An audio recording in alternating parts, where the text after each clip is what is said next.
Hello, আজ সকালবেলা ready হয়ে বেরিয়ে গেছি আর যাবো হলো ব্যারাকপুর। এবার নিশ্চয়ই বুঝেই গেছো কোথায় যাব। তো আমাকে কেমন লাগছে জানিও। আর আজকে এত রোদ যে বলে বোঝাতে পারবো না, এত রোদের মধ্যে কী যে কষ্ট হচ্ছিল। তার মধ্যে এই হলো দুষ্টু বাচ্চা, আর একটু হলেই দুজন মিলে উল্টাতো। যাই হোক, এত বদমাইশ, এর বদমাইশি তো বলে বোঝানো যাবে না। তারপর লঞ্চে যাওয়ার সময় আমার হাত ধরেছিল, আর হাতটা তো শক্ত করে ধরেছিলাম, বলা যায় না কখন দৌড় মারবে ওকে নিয়ে কোনো বিশ্বাস নেই। তারপর লাইনে দাঁড়িয়ে আছে, টুপি থাকতেও টুপি পড়ছে না, এদিকে এত রোদ, কখনো বৃষ্টি পড়ছে। আমরা ছাতা নিয়ে লাইনে অপেক্ষা করছি, যেহেতু সানডে প্রচণ্ড ভিড় ছিল।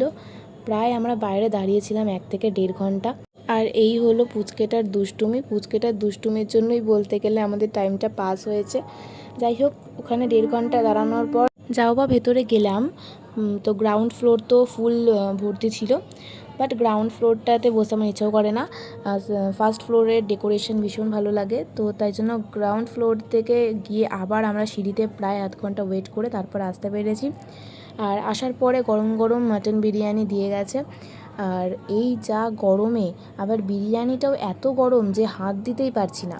মাটন, আলু, রাইস তিনটেই ছিল ভীষণ গরম। তো যাই হোক, টেস্ট ওয়াইজ তো কিছু বলার নেই, দাদা বৌদির বিরিয়ানি সবসময় ভালো। বাট পার্সোনালি আমার মনে হয় যে নর্মাল ডেজের থেকে দাদা বৌদি হোক বা আমিনিয়া যাই হোক না কেন, যখন প্রচণ্ড পরিমাণ ভিড় থাকে তখন একটু হলেও টেস্টের কোয়ালিটি কমে। সেটা খুব বেশি সেটা বলছি না, বাট হালকা একটু তো কমেই। ঠিক আছে, এতক্ষণ প্রতীক্ষার পর যে বিরিয়ানিটা পেয়েছি এটাই অনেক। তো এই দাদা বৌদির বিরিয়ানি পাওয়া মানে তো মনে হয় হাজার তপস্যা করা। তো চলো এবার দাদা বৌদি থেকে বেরিয়ে যাচ্ছি। আর গিয়ে ব্যারাকপুরেই একটা যে ব্যাগের দোকান আছে সেখানে গেছিলাম। এখান থেকেই আমাদের বেশিরভাগ ব্যাগ কেনা হয়, প্রচুর ব্যাগ কিনে এখান থেকে। কিন্তু আজকে এতক্ষণ দাঁড়ানোর পরে একটু ইচ্ছে ছিল না কোনো কিছু ব্যাগ ট্যাগ কেনার। তো পরে একদিন আসা যাবে। এখানে ব্যাগের কালেকশন তোমরা দেখতেই পাচ্ছ, ভীষণ সুন্দর সুন্দর ব্যাগ থাকে এখানে। হলো নর্মাল বা ফ্যান্সি যাই চাও না কেন, অনেক সুন্দর সুন্দর ব্যাগের কোয়ালিটি। তারপর চলে এলাম, আর আমরা এখন দেখতে পাচ্ছি চলে এসেছি লঞ্চের ছাদে।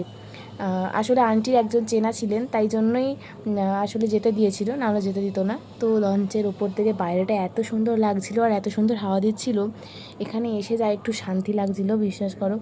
তো চলো তাহলে আজকে এতটাই, আবার পরে অন্য মিনি ব্লগ নিয়ে দেখা হচ্ছে। টাটা।